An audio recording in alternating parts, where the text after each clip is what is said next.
اور فیصلہ عوام کرتی ہے، ادارے نہیں کرتے. فیصلہ عوام کرتی ہے پوری دنیا میں. ان سے جو اٹیچڈ ڈپارٹمنٹس ہیں وہ نہیں کرتے، پولیس نہیں کرے گی. اچھا، اس کا جواب ناظر ملک صاحب سے مانگ لیتے ہیں. ملک صاحب، جس طرح علی امین گنڈا پور نے کہا کہ جس کا بھی جو باپ ہے وہ سن لے کہ اب نہ تو اس کا ہم فوجی ٹرائل ہونے دیں گے اور نہ ہی اس کا کوئی فوجی ٹرائل کر سکتا ہے. یہ ایک دھمکی امیز بیان بظاہر تو کھلم کھلا یہ ایک اداروں کو دھمکی لگانے والی بات ہے. تو اس بیان کی روشنی میں کیا آپ جو کارروائی عمل میں لائی گئی دیگر رہنماؤں کے خلاف، تو آپ سمجھتے ہیں کیا یہ اسی وجہ سے سب کچھ ہوا ہے؟ ڈاکٹر صاحب، میں 2 باتیں کرنا چاہوں گا اس موضوع پر. آپ کے 19 اگست کے پروگرام میں غالباً یہی تھا. میں نے ایک بات کی تھی جو جنرل فیض کا ٹرائل ہو رہا ہے. میں نے کہا تھا کہ یہ ڈبل گیم ہو رہی ہے، جو دکھایا جا رہا ہے وہ نہیں ہے. اب کچھ ایسے صحافی یوٹیوبر جو ہیں ان کی رسائی کیا جو ملٹری ٹرائل ہو رہا ہے، ان کا کورٹ مارشل ہو رہا ہے، وہاں تک رسائی ہے. ان کے ذریعے خبریں باہر نکلوائی جا رہی ہیں اور یوٹیوب پہ پروگرام کرائے جا رہے ہیں.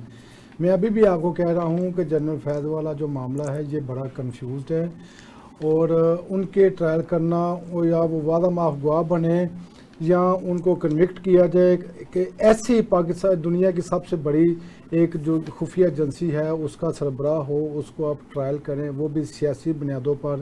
یہ پاکستان کے لیے بڑی شرمندگی کا باعث ہوگا.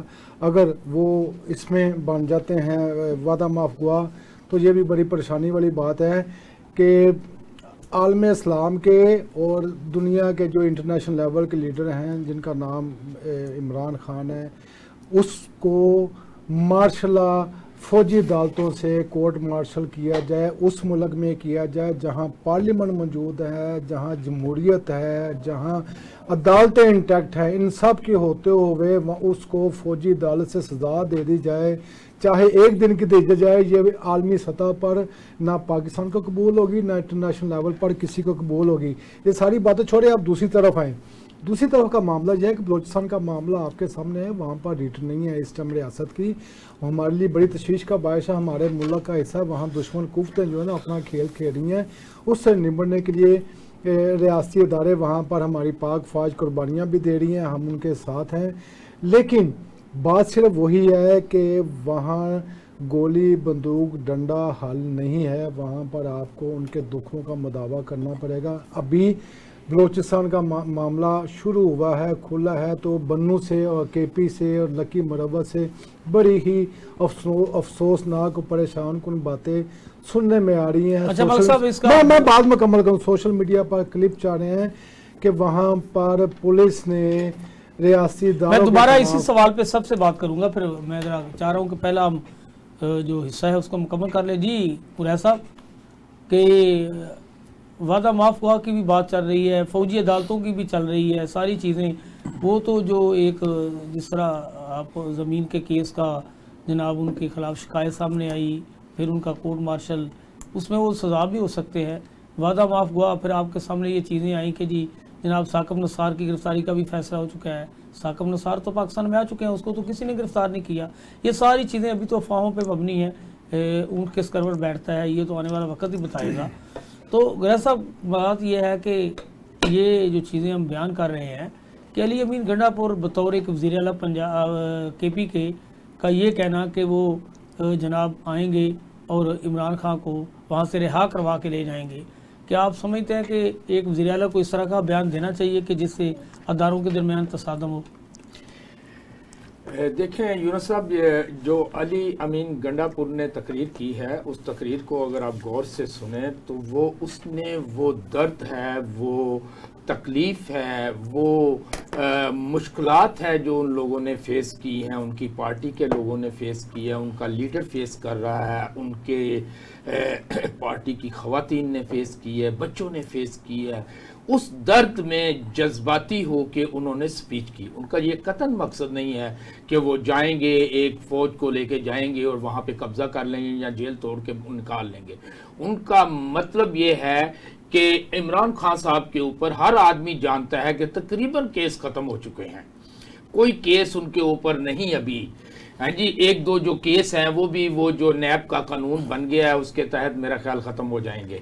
تو ایک ایسا لیڈر جس کا جو ہے کیریئر بڑا کلین ہے اور اس نے آپ دیکھیں کہ تھرو آؤٹ اس نے اپنے ساتھیوں پہ بھی جو ہے کمپرومائز نہیں کیا، جیسے وہ ترین صاحب تھے، علیم خان صاحب تھے جنہوں نے بہت سارا پیسہ خرچ کیا اس مومنٹ کو چلانے میں، لیکن انہوں نے کرپشن کے معاملے میں، انہوں نے ملک کی سالمیت کے معاملے میں اس پہ کمپرومائز نہیں کیا. اتنا نیٹ اینڈ کلین آدمی جیل میں ہے اور آپ حد مکا دی ہے، آپ نے حد کر دی ہے کہ آپ دیکھیں کہ آپ نے 15 مہینے کے بعد ان کو جلسے کی اجازت دی اور 40 شرطیں رکھی اور 40 شرطوں کے بعد پھر آپ نے جیسے ہی جی کیا ہوا جی یہ اب 15 منٹ اوپر ہو گئے، 20 منٹ اوپر ہو گئے. کسی کو سرٹیفکیٹ نہیں دے سکتے کہ وہ نیٹ اینڈ کلین ہے، یہ تو اداروں کا کام ہے. اگر اس کے خلاف جھوٹے مقدمے ہیں تو ہم یہ مطالبہ کر سکتے ہیں کہ عدالتوں کو اس کا نوٹس لینا چاہیے. ہم یہ مطالبہ کر سکتے ہیں کہ جو جھوٹے مقدمات ہیں وہ خارج کر دیے جائیں. عدلیہ میں اگر ٹرائل لیٹ ہو رہے ہیں تو ہم کہیں کہ جی ان کا جلدی سے ٹرائل ہونا چاہیے. اگر انویسٹیگیشن کے میٹر کو وہ تو عمران خان صاحب بھی کہہ رہے ہیں، پی ٹی آئی بھی کہہ رہی ہے کہ وہ ایون وہ 9 مئی کے واقعات پہ بھی کہہ رہی ہے کہ جو بھی آپ اس کی جو ہے اس کی انکوائری کرائی جائے اور اس میں جو بھی مجرم ہے، چاہے پی ٹی آئی کے لوگ ہیں، چاہے نون لیگ کے لوگ ہیں، یا چاہے تیسری طاقت کے لوگ ہیں، جو بھی مجرم ہیں ان کو کیفے کردار تک پہنچایا جائے. تو اس میں تو کوئی دو رائے ہے ہی نہیں کہ اگر چیئرمین پی ٹی آئی کے اوپر کوئی جرم ثابت ہوتا ہے تو اس کی سزا ملنی چاہیے، اس میں کوئی نہیں ہے. لیکن یہ کہنا کہ مطلب آپ دھکے سے اس کے اوپر کیسز پہ کیسز بناتے ہیں، اب یہ جو کیس بنائے ہیں 4-5 ایف آئی آر درج کی ہیں، یہ کیا تک بنتی ہے؟ مطلب اتنی اچھے طریقے سے یہ جلسہ ہوا اور اتنے اچھے طریقے سے شاید کی خلاف ورزی کی ہے. ایک انہوں نے ان کے ساتھ جو معاہدہ کر لیا تھا اس کی پاسداری کرنی چاہیے. خیر ہم نئے ٹاپک کی طرف بڑھتے ہیں. خالدی صاحب، ابھی تک حکومت بلوچستان کے خراب معاملات پر قابو نہیں پا سکی، صورتحال کو کنٹرول نہیں کر سکی.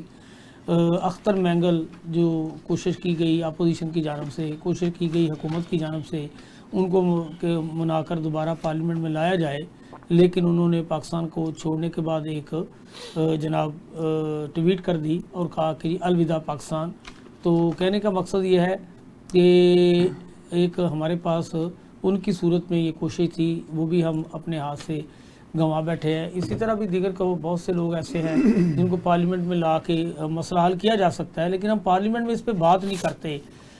حالات گورنمنٹ کے بس سے باہر جا رہے ہیں، اسی پہ بات اسد قیصر نے بھی کی ہے کہ گورنمنٹ کی ریٹیں وہاں کمزور ہو چکی ہے، اب ہم مزاحمت کریں گے. تو یہ ساری چیزیں خرابی کی طرف بڑھ رہی ہیں. پہلے حالات بلوچستان میں خراب تھے، وہی حالات اب کے پی کی طرف جا رہے ہیں. تو آپ کیا سمجھتے ہیں کہ یہ حکومت کی ناکامی نہیں ہے کہ حکومت اپنے جناب 2 اکثریت کے چکر میں 2 صوبوں کو بالکل ہاتھ سے گنوا بیٹھی ہے، اور وہ لوگ جو ہے پہلے دن سے ہی جو پاکستان کے ساتھ جڑنے کے لیے تیار نہیں تھے، ایک بار پھر آوازیں اٹھ رہی ہیں. تو حکومت کو ان کے تحفظات دور کرنے کی بجائے اپنی سیاست میں اپنی گنتی کے چکروں میں پڑی ہوئی ہے. بٹ صاحب مجھے نہیں پتا آپ کس حکومت کی بات کر رہے ہیں. اگر مختلف پولیٹیکل پریشر گروپس کے مجموعہ جو حکومت کر رہا ہے، شاید آپ اس کی بات کر رہے ہیں. جناب پیپلز پارٹی ایک پریشر گروپ ہے، نون لیگ ایک پریشر گروپ ہے، باقی جماعتیں پریشر گروپ کے طور پر کام کر رہی ہیں. یہاں اب کوئی نیشنل پارٹی نہیں رہی جن کو ہم کہہ سکیں وہ تمام صوبوں کو جوڑ سکتی ہے. پیپلز پارٹی ادھر کھڑی ہوئی ہے آپ کے سندھ میں، نون لیگ پنجاب میں، بلکہ میں کہوں گا اپر پنجاب میں، باقی کہیں وہ پی ٹی آئی ہے، کہیں اے این پی، اب تو ہم نظر ہی نہیں آتی. تھوڑا سا اگر ہم بلوچستان کی طرف چلیں، ریاست کو اپنا بیانیہ بدلنا پڑے گا، ریاست کو اپنی ترجیحات بدلنی پڑیں گی. آپ کہہ رہے ہیں نا اختر مینگل صاحب نہ تو بلوچستان کے نمائندے ہیں نہ ریاست کے نمائندے. بے شک وہ ووٹ لے کر آئے ہیں، بہت کم اقلیت سے ووٹ لے کے آئے ہیں. مین جو بلوچوں کے جو سٹیک ہولڈرز ہیں عام بلوچ ہیں، وہ بلوچ ہیں جن کے کپڑے پھٹے پرانے ہیں، جن کے پاؤں میں جوتی نہیں ہے، جو پہاڑوں میں بیٹھے ہیں، جو مسلح بغاوت کر رہے ہیں اس ریاست کے اگینسٹ. آپ نے اگر بات کرنی ہے تو انگیج کرنا ہے تو ان کو کریں. یہ جو جو میں کہنا چاہ رہا ہوں کہ جو سردار ہیں بلوچستان کے، وہ حقیقی نمائندہ نہیں ہے. ریاست کہتی ہے یہ حقیقی نمائندہ ہیں. اچھا میں یہاں یہی جو ان کے اختر مینگل کے والد تھے انہوں نے 1971 میں سردار کا جو نظام ہے سرداری کا پارلیمنٹ میں کھڑے ہو کے کہا تھا کہ یہ ختم کیا جائے, تو وہ تو سرداری نظام کے حق میں نہیں ہے. جی یہ صرف باتیں ہیں. ریاست نے سرداروں کو مضبوط کیا اور عوام کی جو محبت یا ایفیلیشن تھی سرداروں کے ساتھ بنی, ریاست کے ساتھ نہیں بنی, کیونکہ ریاست نے ریسورسز عوام تک ایکولی ڈسٹریبیوٹ نہیں کیے, انہوں نے سرداروں کے ذریعے تقسیم کیے. پھر سرداروں کی آپس کی لڑائیاں ہیں سرداری پہ, اور اس طرح سے وہ ریاست پاکستان کمزور ہوئی. اور میں کہتا ہوں خدا را آپ جتنے بھی پولیٹیکل لیڈر ہیں, آپ پارلیمنٹ میں بلوچستان غریب جو ایک جھونپڑی میں رہتا ہے اس کی بات کریں. آپ کو پارلیمنٹ میں فرصت ہی نہیں ملتی کہ جی ہم نے عمران خان کو سزا دینی ہے, ہم نے زرداری کو نیچا دکھانا ہے, ہم نے نواز شریف کو وزیر اعظم بنانا تھا, ہم نے بنا دیا شہباز شریف صاحب کو. آپ کی جو پاور ہے وہ شفٹ ہو رہی ہے 3 طاقتوں کے درمیان. اچھا خالد صاحب یہاں ایک بریک لے لیتے ہیں, دوبارہ پر یہیں سے شروع کریں گے. ناظرین بریک پر جانے سے پہلے خالد صاحب بتا رہے تھے کہ جو بلوچستان کے اصل نمائندگی کرنے والے لوگ ہیں یا جن کی وجہ سے سارا یہ معاملہ گڑبڑ ہو رہا ہے, جو ہمارے اقتدار میں بیٹھے لوگ حکومت میں ہیں, انہیں ان سے بات کرنی چاہیے نہ کہ وہاں کے سرداروں سے بات کی جائے. ناظر ملک صاحب آپ کیا سمجھتے ہیں کہ حکومت بلوچستان کے ایشو پر یا اس بحران پر قابو پانے میں کامیاب ہو جائے گی؟ بار صاحب بلوچستان کی جہاں بات کرتے ہیں وہاں پر پارلیمانی جمہوری سیاسی جو ایک کلچر تھا وہ ختم ہو چکا ہے. آپ کو پتہ ہے وہاں پر ایک باپ نام کی پارٹی ہے, وہاں پر نامزدگیاں ہوتی ہیں. کاکڑ کی پارٹی, باپ پارٹی, آپ کاکر کی پارٹی کہہ لو, کاکر کے باپ کی پارٹی کہہ لیں, تو وہاں پر نامزدگی ہوتی ہیں کہ اس حلقے سے یہ سردار لڑے گا, یہ لوگ لڑیں گے, وہ جیت جاتے ہیں, وہ سینٹ میں بھی جیت جاتے ہیں, وہ قومی اسمبلی میں بھی, صوبائی اسمبلی میں بھی جیت جاتے ہیں. اسی طرح آپ کو اعتراض باپ پہ ہے, اگر کوئی ماں ہو تو اس پہ نہیں ہے. اس پہ نہیں ہے. تو اس کا امپیکٹ یہ آیا ہے کہ جس طرح سیاست میں باپ پارٹی کے لوگ ہیں وہاں پر, اسی طرح ہر آنے والی جو ریاست کا نمائندہ ہوتا ہے, اسٹیبلشمنٹ کا جو بھی نیا سربراہ ہوتا ہے, اس کے اپنے اپنے سردار ہوتے ہیں, وہ اپنی اپنی باری پر سامنے آ جاتے ہیں. اس طرح سرداریوں کے بھی جیسے کچے کے ڈاکوؤں میں سردار بنے ہوئے. میں آپ کو یہ بتاؤں کہ جو میں تھوڑی سی پہلے آپ بات کرنا چاہ رہا تھا کہ بلوچستان کے حالات تو آپ کے سامنے ہیں, لیکن اب کے پی کے حالات جو ہے نا وہ بھی پریشان کن ہیں. ایک تو عطاءاللہ مینگل نے اپنا اس نے بلا لی ہے وہاں پر جو سیپریسٹ ہیں یا جو بلوچ لبریشن کی جو اس طرح کی تنظیمیں ہیں, ان کا ایک اجلاس دبئی میں بلایا گیا ہے جو کہ ناراض بلوچ ہیں. اور عطاءاللہ مینگل چونکہ وہ دبئی پہنچ چکے ہوئے ہیں, وہ ان کی جو اجلاس ہوگا اس کی صدارت کریں گے اور اس میں ان کے ساتھ معاملات کو آگے لے کر چلیں گے. اب میں واپس آتا ہوں کے پی کی طرف. کے پی میں بڑی افسوسناک صورتحال ہے. وہاں کی پولیس نے ریاستی ادارے فوج کے خلاف انتہائی اقدام اٹھایا ہے. وہ لوگ احتجاج کر رہے ہیں اور وہ سادہ کپڑوں میں دھرنا دے کے بیٹھے ہوئے ہیں. وہ کہتے ہیں جی کے پی سے پہلے تو لکی مروت میں احتجاج ہو رہا تھا, اب وہ سلسلہ چل کے بنو میں پہنچ گیا ہے, اور مجھے خدشہ ہے کہ یہ جو پولیس نے بغاوت کی ہے یا جو احتجاج کا ان کی طرف سے ایک سلسلہ ہے, یہ مزید بڑا تو ریاست کی جو سالمیت ہے اس کو نقصان پہنچے گا. فوج ہمارے لیے قابل احترام ہے, یہ سرحدوں کی حفاظت کرتی ہے, وہاں پر شہادتیں لیتے ہیں. اور اس کے ساتھ آج دوسری خبر یہ سننے میں آئی ہے کہ پچھلے 2-3 دن سے پاک افغان بارڈر پر جھڑپوں کا سلسلہ جاری تھا, اور آج ہماری طرف سے کلیم کیا گیا ہے کہ وہاں پر بھاری نقصان دیا گیا ہے طالبان کو. پہلے ہم ٹی ٹی پی کہتے تھے, آج ہم ڈائریکٹ طالبان کا نام خارجی کہتے ہیں ہم تو. ہاں جی. تو اسی دورانیے میں آپ کو جو خبر بتانا چاہ رہا ہوں, آج کے پی اسمبلی کا اجلاس ہوا ہے. اس اجلاس میں ایک قرارداد پیش کی گئی ہے اور اس قرارداد میں مطالبے کیے گئے ہیں کہ یہ بڑی اہم قرارداد کے پی اسمبلی میں پاس ہوئی ہے کہ چند افسران کی مداخلت حلف کے خلاف ہے. جو قرارداد کا متن ہے, قرارداد کے متن میں کہا گیا کہ یہ غداری کے زمرے میں آتا ہے. ان چند افسران کو خلاف کورٹ مارشل کیا جائے. یہ کے پی اسمبلی میں پیش ہونے والی اور پاس ہونے والی قرارداد ہے, وہ اس قرارداد میں کہا گیا کہ ان افسران کو غیر انسانی اقدامات سے روکا جائے. یہ قرارداد کا متن ہے, میں نہیں کہہ رہا, جو آج قرارداد ایوان میں پاس ہوئی ہے. اور اس قرارداد میں کہا گیا کہ یہ ایوان سرحدوں پر قربانی دینے والے نوجوانوں کو خراج عقیدت پیش کرتی ہے. سیاست کو فوج سے مداخلت سے پاک کیا جائے. حالات خراب ہوئے تو ذمہ دار چند افسران ہو گئے. یہ چند افسران کون ہیں یہ قرارداد میں تو نہیں بتایا گیا, لیکن ان کو یہ بھی کلیئر کرنا چاہیے. پی ٹی اے کے کارکنوں کے خلاف جو کارروائی ہے اس کی مذمت کی گئی ہے. اس طرح کی قرارداد آج ایک صوبے کی اسمبلی میں پاس ہوئی ہے اور وہاں پر پاس ہو گئی ہے, پیش ہو کے پاس ہو گئی ہے. یہ بڑا لمحہ فکریہ ہے کہ ریاستی جنگ جو ہے, ریاستی اداروں کے ساتھ جو جنگ ہے وہ ایوان میں تو ہو ہی رہی ہے, اب قرارداد کی صورت میں سامنے آ رہی ہے. اور رہی صحیح کثر جو ریاست کا چھوٹا ایک ادارہ ہے, نظم و انتظام قائم کرنے والا, امن و امان قائم کرنے والا پولیس, اس کا احتجاج سمجھ سے باہر ہے. آخر یہ احتجاج کہاں جائے گا, کیا رنگ لائے گا؟ اور چند دنوں تک منظور پشتین وغیرہ نے بھی وہاں پر وزیرستان میں ایک بہت اہم جرگہ بلا رکھا ہوا ہے. ان حالات میں ہمارے ریاستی اداروں کو, ہماری حکومت کو, ہمارے سیاستدانوں کو سیاسی لڑائیاں لڑنے کے بجائے اکٹھے ہو کے بیٹھنا چاہیے. اس ٹائم ہمارے ملک کو اندر سے بھی خطرہ ہے, ہمارے ملک کو باہر سے خطرہ ہے, ہماری ریاستیں, ہماری سرحدیں غیر محفوظ ہو چکی ہیں. ہمیں اس ٹائم قومی یکجہتی کی ضرورت ہے. آپس کی لڑائیاں ختم کریں. یہ ملک رہے گا تو سیاست بھی ہوگی اور حکومتیں بھی آتی جاتی اچھا رہیں ملک صاحب, گی. آپ گریز صاحب سے اس کا جواب مانگ رہے ہیں. گریز صاحب, تمام سٹیک ہولڈر کو اکٹھے ہونے کی بات کی ہے, تو آپ کیا سمجھتے ہیں کہ سٹیک ہولڈر اس میں اکٹھے ہو سکتے ہیں؟ جس طرح کہ بلوچستان کے ایشو پر اختر مینگل نے ہاتھ کھڑے کر دیے, اس نے کہا جی مجھے تو قومی اسمبلی میں بات کرنے کا موقع ہی نہیں دیا گیا, پھر انہوں نے استعفیٰ دے دیا. تو ساتھ ہی ان لوگوں کا یہ بھی مطالبہ ہے کہ اکبر بگٹی کو جو شہید کیا گیا ہے اس کے ملزمان بلوچستان اسمبلی میں ہیں, وہ ان لوگوں کو نشانہ بنا رہے ہیں. وہ کہتے ہیں کہ جی سارا کچھ جو خرابی ہوئی ہے وہ بھی آپ نے دیکھا کہ جب اکبر بگٹی کی شہادت کا دن تھا یا برسی کا دن تھا تو انہوں نے اسی موقع پہ سارا تہس نہس کر دیا, پنجابیوں کو اتار کے قتل کیا گیا. تو اس موقع پہ کیا آپ سمجھتے ہیں کہ حکومت سٹیک ہولڈر اکٹھے کرنے میں کامیاب ہو جائے گی؟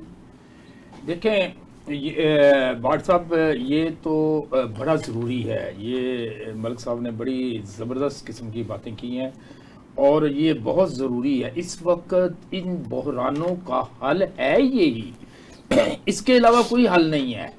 آپ دیکھیں کہ اسمبلی جو ہے وہ صرف اپنے یہ فارم 47 والے لوگ جو ہیں انہوں نے اپنی پروٹیکشن کے لیے قوانین پاس کرنے کی جو فیکٹری ہے وہ اس سے جو ہے تشبیہ دے دی ہے اس کو.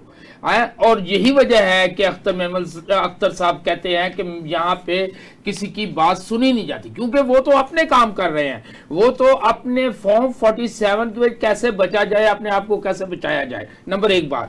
نمبر دوسری بات, آپ بلوچستان کی بات کرتے ہیں. بلوچستان پاکستان کا رقبے کے حساب سے سب سے بڑا صوبہ ہے, 43% ایریا ہے پورے پاکستان کا.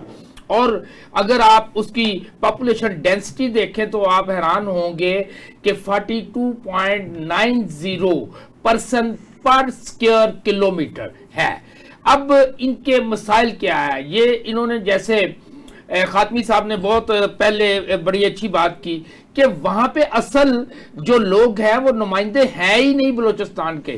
یہ انہوں نے پچھلے کافی سالوں سے یہ مصنوعی قیادت کو اوپر مسلط کیا ہوا ہے, اور وہی مصنوعی قیادت جو کہ وہاں پہ ایک کونسلر کا الیکشن نہیں جیت سکتے, ہم بار بار ان کو جتا کے ان کو بلوچستان کی حکومت بھی دیتے ہیں, ان کو نگران وزیر اعظم بھی بناتے ہیں, سینٹ کا چیئرمین بھی بناتے ہیں, اور بہت ساری اہم پوزیشنیں دیتے ہیں. حالانکہ اس وقت جو سب سے امپورٹنٹ چیز ہے کہ ان لوگوں کا ساتھ بات چیت کی جائے. لڑائی سے کام نہیں ٹھیک ہوں گے, دبانے سے کام نہیں ٹھیک ہوں گے, گولی چلانے سے کام نہیں ٹھیک ہوں گے. ٹرسٹ بلڈنگ ہونی چاہیے, وہاں پہ لوگوں کو انصاف ملنا چاہیے. مسنگ لوگوں کا جو ان کی شکایت ہے کہ مسنگ لوگ کہاں ہے, ان کا پتہ بتانا چاہیے ان کو. اور اگر جو دو طرح کے وہاں لوگ ہیں, ایک ہیں جو اصل دہشت گرد ہیں, جو مختلف ممالک جو ہمارے دشمن ممالک ہیں وہ ان کو ان کر رہے ہیں، اور دوسرے لوگ وہ ہیں جن کو ہم بلوچ فائٹر کہتے ہیں، ان بلوچ فائٹر کے ساتھ بیٹھ کے بات چیت کرنی چاہیے۔ اس کے علاوہ جو ان کا حصہ بنتا ہے وہ اس صوبے کو ملنا چاہیے، اور وہاں پہ انفراسٹرکچر کو بہتر کرنا چاہیے۔ وہاں پہ آپ کو نوجوان بچوں کو جابز کے لیے اپرچونٹیز پیدا کرنی چاہیے، ہیں جی، یہ وہاں ایجوکیشن عام ہونی چاہیے، صحت کی سہولت ہونی چاہیے، پینے کا پانی ہونا چاہیے، اس کی طرف توجہ دینی چاہیے۔ اور لاسٹ بات کہ جو بات آپ نے فرمائی کہ اس وقت ایک ہی حل ہے اس ملک کو بحرانوں سے نکالنے کا، کہ تمام ٹھنڈے دل سے بیٹھ جائیں، یہ مقابلے کرنے چھوڑ دیں، سٹیک ہولڈر کے ساتھ بیٹھیں اور ان کے ساتھ بیٹھ کے ان کے ساتھ بات چیت کریں، اور انشاءاللہ تعالی پاکستان اس بحران سے فوراً نکل جائے گا۔ جی گریز صاحب، آپ کا پوائنٹ آ گیا۔ جی خالد صاحب، بانی پی ٹی آئی کی ہدایت پر ہی آپ نے دیکھا کہ اسلام آباد میں جلسہ جو ہے اس کو کروایا گیا، بالآخر وہ جلسہ ہو گیا۔ اسٹیبلشمنٹ نے بھی وعدہ کر رکھا تھا کیونکہ اس سے پہلے وہ جلسہ ملتوی کروا بیٹھے تھے، اور انہوں نے جو بھی وعدہ کیا وہ نبھایا۔ اب بانی پی ٹی آئی چاہتے ہیں، اور انہوں نے ساتھ یہ اعلان بھی کیا ہے کہ 21 ستمبر کو لاہور میں جلسہ ہوگا، ہمیں اجازت ملے یا نہ ملے۔ بانی پی ٹی آئی نے اپنے وزیر اعلیٰ کے پی کے بیان کی بھی حمایت کی ہے، گو کہ بہت سے جرنلسٹ جو ہیں وہ اس کی مخالفت میں بھی ہیں کہ ایسا بیان نہیں آنا چاہیے۔ صحافیوں کے خلاف انہوں نے بات کی ہے، صحافیوں کے خلاف اس طرح کی بات نہیں ہونی چاہیے۔ آپ اچھے طریقے سے بات کر سکتے ہیں کہ بعض اس کمیونٹی میں وہ لوگ بھی ہیں کہ جو اصل بات کرنے کی بجائے یا دیانتداری سے کام لینے کی بجائے اپنے جو ٹاک شو ہیں اس میں وہ ان کا تجزیہ درست نہیں ہوتا، تو انہیں اپنا تجزیہ درست کرنا چاہیے۔ یہ کہہ سکتے ہیں کہ جو یہی جرنلسٹ پی ٹی آئی کے دور میں ہمیں بڑا تنقید کا نشانہ بنا رہے تھے، آج اس حکومت جو کئی بحرانوں کا شکار ہے اس پر بات کرنے کو تیار نہیں۔ کئی طریقے سے بات کی جا سکتی ہے، لیکن بس بات یہ ہے کہ جذبات میں آ کے جب آپ بہت کچھ ایسا کہہ دیتے ہیں تو پھر آپ کو تنقید کا سامنا تو کرنا پڑتا ہے۔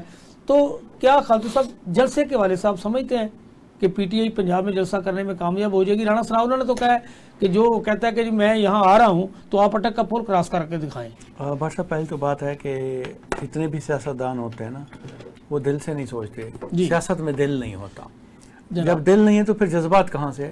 یہ جذباتی ہونے کی ایکٹنگ تو کی جا سکتی ہے، لیکن یہ جذباتی نہیں ہوتے۔ انہیں پتہ ہو کہ کس بات کا کیا امپیکٹ ملے گا، اور جو اداروں کے خلاف بات کر رہے تھے، جو صحافیوں کے خلاف وہ اس لیے بات کر رہے تھے کہ لفافہ انہوں نے انٹروڈیوس کرایا تھا، اپنے دور میں تقسیم کیے تھے، اس لیے ان کو پتہ تھا کہ لفافے تقسیم ہوتے ہیں، شاید دوسری جماعتیں بھی یہی کر رہی ہیں۔ باقی لاہور کی بات تو میرے خیال میں جلسہ ناکام ہونے مجھے نہیں لگتا کہ ہو جائے گا، اور کامیاب نہیں ہوگا اس کی کوئی وجہ نظر نہیں آتی، کیونکہ اس وقت جتنی عمران خان کی پاپولیرٹی ہے تو جلسہ کامیاب ضرور ہو جائے گا۔ آپ جتنا مرضی رکاوٹیں کھڑی کر لیں، کنٹینر کر لیں آپ، لیکن جس طرح کا خوف ہے یہاں پنجاب پولیس کا، جس طرح کا خوف ہے سابق نگران وزیر اعلیٰ کے دور میں، لوگ باہر نکلنے کے بعد جو کچھ ان کے ساتھ ہوتا رہا، پولیس کردی کے واقعات آپ سے چھپے ہوئے نہیں ہیں، تو ان حالات میں لوگ باہر نکل پائیں گے؟ خوف کس کو ہے؟ عوام کو تو نہیں ہے۔ عوام تو پچھلے 70-80 سال سے یہی چیزیں دیکھ رہے ہیں۔ خوف ہے تو حکمران کلاس کو ہے۔ وہ کچھ ایم این ایز ہمارے ساتھ رابطہ جب کرتے ہیں تو وہ پوچھتے ہیں کہ جی ہمیں جانا چاہیے نہیں جانا چاہیے، ہم کہتے ہیں جناب آپ جائیں گے تو پکڑے جائیں گے، پھر کہتے ہیں یار اچھا ٹھیک ہے ہم نہیں جاتے، پھر ہماری سیاست کا کیا بنے گا، ہماری تو سیاست ختم ہو جائے گی۔ تو وہ اپنی سیاست بچانے کے لیے جلسوں میں آتے ہیں۔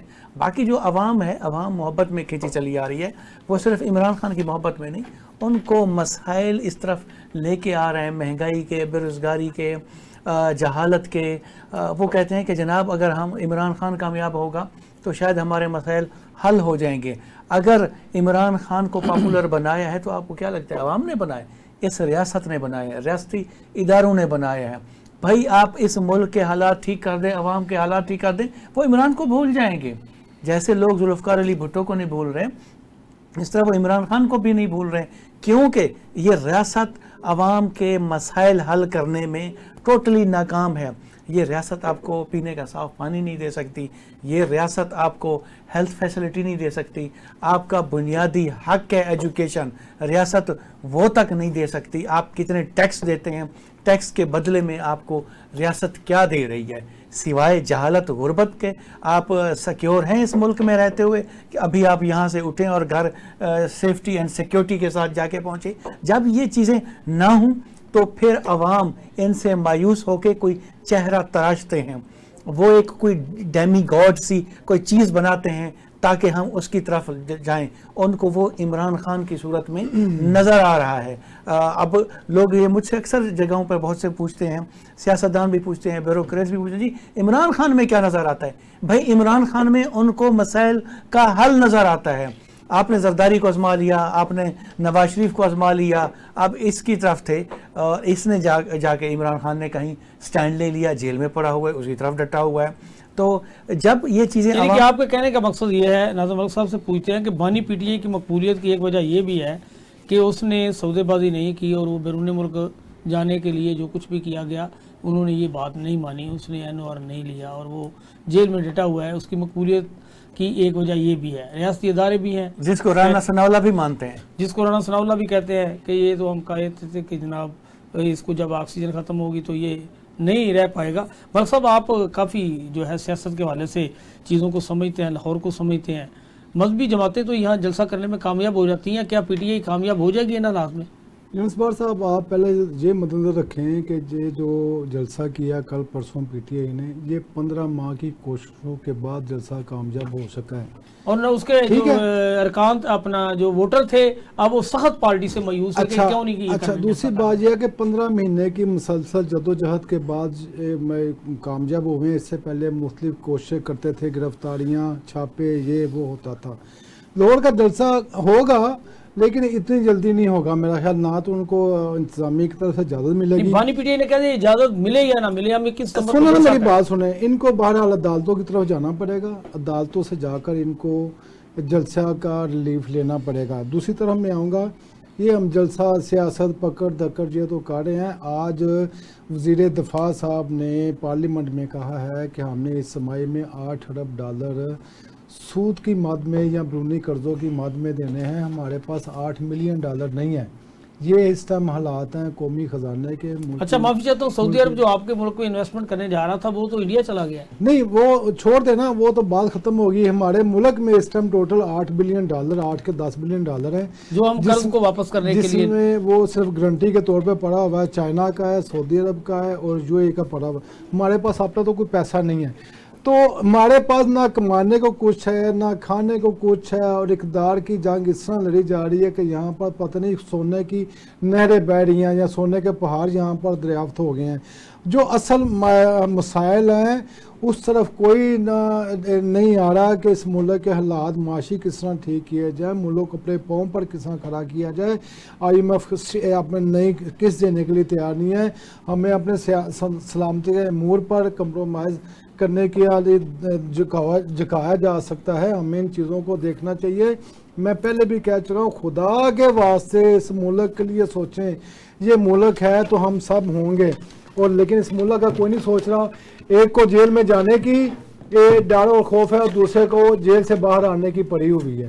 تو یہ جب تک ہم سارے بہیں گے پاکستان کی سلامتی، پاکستان کی ترقی خوشحالی کے لیے سب مل کے نہیں سوچیں گے. صاحب آپ سیاسی بیٹ کے ساتھ مذہبی بیٹ بھی کرتے رہے ہیں. آپ کیا سمجھتے ہیں مولانا فضل الرحمان جو ہے وہ حکومتی اتحاد کا حصہ بن جائیں گے یا ڈٹے رہیں گے؟ دیکھیں جی ان کا اونٹ تو ابھی مجھے کسی کروٹ بیٹھتے ہوئے نظر نہیں آ رہا. وہ آخری وقت پر فیصلہ کریں گے. جو بظاہر جو خبریں چل رہی ہیں، ان کے بیٹے کی ایک ملاقات جو ہوئی ہے بتائی جا رہی ہے. میں آپ کے ایک اور ملاقات کا بھی ذکر کر دوں کہ میاں نواز شریف، مریم نواز شریف صاحبہ اور شہباز شریف صاحب جو وزیر اعظم ہیں، ان کو 21 اگست کی رات کو ہونے والی ملاقات کا بہت شدید رنج ہے، دکھ ہے. اور اس ملاقات کے بعد PTI کو جلسہ کرنے کی اجازت ملی تھی. اور میاں نواز شریف کا یہ گیلا ہے کہ اس کا مطلب ہے کہ ہمارے ساتھ بھی ڈبل گیم ہو رہی ہے، آپ ہمارے ساتھ بھی رابطے میں ہیں، ان کی طرف بھی رابطے میں ہیں. جو 21 اگست کی ملاقات ہے اس کے اثرات ظاہر کرنے کے لیے جو آپ کو پکڑ دھکڑ ہو رہی ہے نا، یہ شاید اس کے لیے ہے، اور یہ جو پکڑے گئے ہیں ظاہری بات ہے کوئی اتنا سیریس کیس نہیں ہے، یہ کل پرسوں تک یہ بھی باہر آ جائیں گے، اور اس کے بعد سیاست دوبارہ نئے سرے شروع ہوگی۔ جو پی ٹی آئی کے بانی نے علی امین گنڈا پور کے بیان کو سیکنڈ کیا ہے اور کہا ہے کہ میں اس کے ساتھ کھڑا ہوں، اس کا مطلب ہے کہ وہ نہ جھکا ہے، نہ بکا ہے، نہ ہی وہ دبے گا، اور وہ سیاست کرے گا۔ اس نے اپنے ورکر کے اندر ایک بار پھر جی جان ڈال دی ہے، اور یہ کہہ کے کہ وہ حالات سے خوفزدہ نہیں ہے، بالکل نہ کسی سے مذاکرات کرنے کے لیے تیار ہیں اور نہ ہی کسی کو مذاکرات کرنے کے لیے کہیں گے، وہ بالکل اب مذاکرات سے انکاری ہیں۔ ناظرین، اس کے ساتھ ہی ہمارے آج کے پروگرام کا وقت ختم ہو گیا۔ اپنے میزبان یونس پاٹ اور ہمارے معزز مہمان شیر علی خالتی، ناظم ملک صاحب اور جناب جوید اقبال غیاث صاحب کو اجازت دیجیے۔ اللہ نے کے بعد